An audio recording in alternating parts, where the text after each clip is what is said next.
আজকে কিন্তু আমি আমার মেয়েকে বাড়ির আলু সেদ্ধ খাওয়াবো। ডাক্তার আমাকে খাওয়ার যে চার্টটা দিয়েছে সেখানে লেখা আছে আলু সেদ্ধর সাথে আরও অনেক কিছু। ডাক্তারকে জিজ্ঞাসা করেছিলাম কোন আলু, মিষ্টি আলু নাকি। ডাক্তার বলেছিল মিষ্টি আলু এবং বাড়িতে যে তরকারিতে আলু খাওয়া হয় দুটোই খাওয়ানো যেতে পারে। মিষ্টি আলু যেহেতু এখন বাড়িতে নেই, তাই আজকে বাড়ির তৈরি আলুটাকে খাওয়ানোর চেষ্টা করব। হাফ আলু নিয়েছি, সেটাকে ভালো করে হাতের সাহায্যে আমি ম্যাশ করে নিয়েছি। তারপরে এটাকে খাওয়ালে যেহেতু ওর গলায় আটকে যেতে পারে, তাই আমি এখানে কিছুটা ফর্মুলা মিল্ক দিয়েছি, যাতে আলু সেদ্ধটা একটু পাতলা হয়, ওর খেতে একটু সুবিধা হয়। তো এখানে আমি দুধ দিয়ে তারপরে হাত দিয়ে আরও ভালো করে একটু মেখে নিলাম। এবার ওকে খাওয়াবো, দেখি ও এটা কেমন খায়।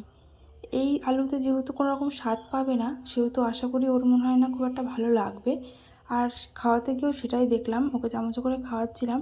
প্রথমে 2-3 চামচ ভালোই খেয়েছে, আসলে খাচ্ছিল ফোনে ফ্ল্যাশ আলোর দিকে তাকিয়েছিল, সেই কারণে আরও 2-3 চামচ খেয়েছে। তারপরে যখন ওর মুখে স্বাদ ফিরেছে, বুঝতে পেরেছে এটা একদমই বেস্বাদ, তখন কিন্তু ও আর খাচ্ছিল না। ভালো করে ভিডিওটা দেখলে বুঝতে পারবে, ও কিন্তু ওয়াক টানছিল, মানে ওই বমি করবার মতন ভাব করছিল। তাই আমি আর ওকে জোর করে খাওয়াইনি।